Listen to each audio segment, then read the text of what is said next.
5 second.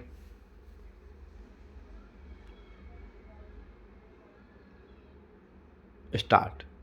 किशोर की आयु अपराध के कथित अपराध की तारीख के आधार पर निर्धारित की जानी चाहिए। किशोरावस्था के मामले में जहां दो विचार संभव है, एक उदार दृष्टिकोण अपनाया जाना चाहिए। इस मामले में आयु का सटीक आकलन नहीं किया जा सकता है।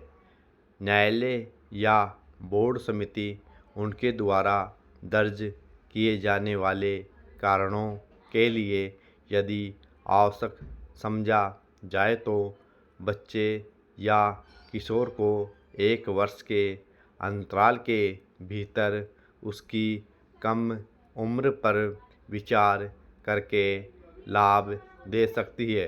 तथ्यों पर जहाँ तक अपीलार्थी के संबंध में अपराध शामिल है, 302, 307/34 आईपीसी में अपीलार्थी की आयु के बारे में कुछ परस्पर विरोधी पहलू थे। आयु का अंतर इतना कम था, स्कूल प्रमाण पत्रों को पंचायत रजिस्टर की तुलना में अधिक महत्व दिया जाता है। जैसे कि अपीलार्थी द्वारा भाग लिए गए पहले स्कूल के प्रमाण पत्रों को छोड़ने वाला स्कूल एक प्रमाण पत्र होगा जिस पर विचार किया जाना चाहिए, और यह अपीलार्थी की आयु के निर्धारण के लिए प्रमाण का एक वैध प्रमाण है जिसमें उसकी आयु 16 वर्ष से कम थी जब अपराध किया गया था। दूसरा प्रमाण पत्र चिकित्सा रिपोर्ट है। अस्थि प्रमाण पत्र परीक्षण से जो दर्शाता है कि वह लगभग 19 वर्ष का था, जो पूरी तरह से सटीक नहीं है। भले ही चिकित्सक रिपोर्ट जो अपीलार्थी की आयु 19 वर्ष दर्शाती है ली गई हो।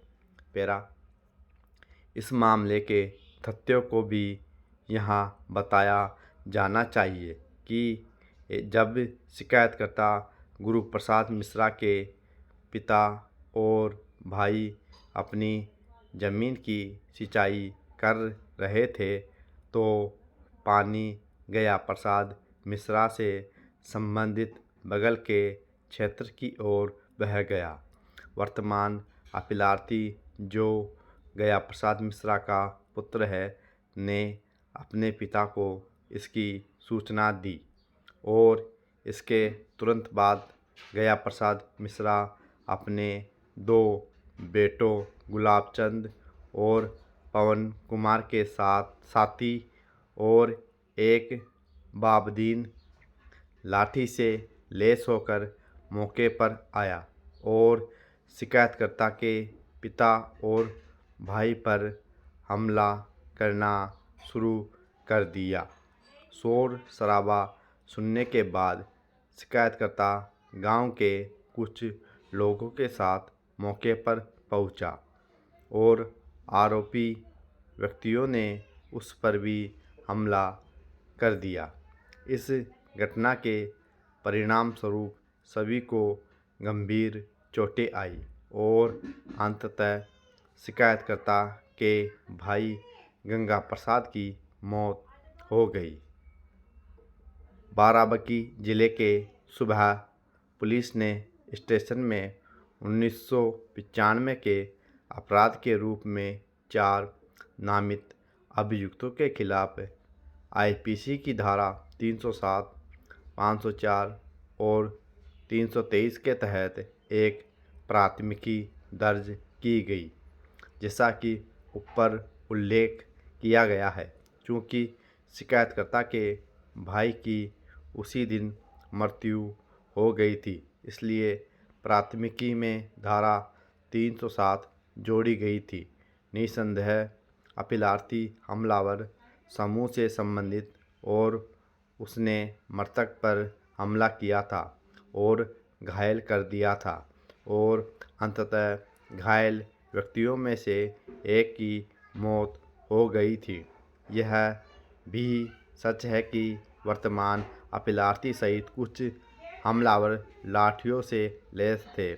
हमने घटना की प्रकृति को दिखाने के लिए इन तथ्यों को रिकॉर्ड पर रखा है।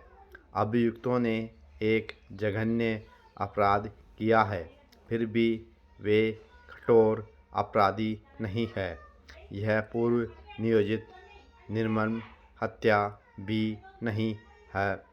पैरा दंड प्रक्रिया संहिता की धारा 313 के तहत अपना बयान दर्ज कराते हुए अपीलार्थी की आयु 18 वर्ष के रूप में दर्ज की गई थी और आगे की जांच पर अपीलार्थी ने दावा किया कि अपराध करने के समय उसकी आयु 16 वर्ष से कम थी। प्रासंगिक समय में किशोर न्याय अधिनियम 1986 लागू था, जहां एक लड़के के मामले में एक किशोर वह था जिसकी आयु 16 वर्ष पूरी नहीं हुई थी।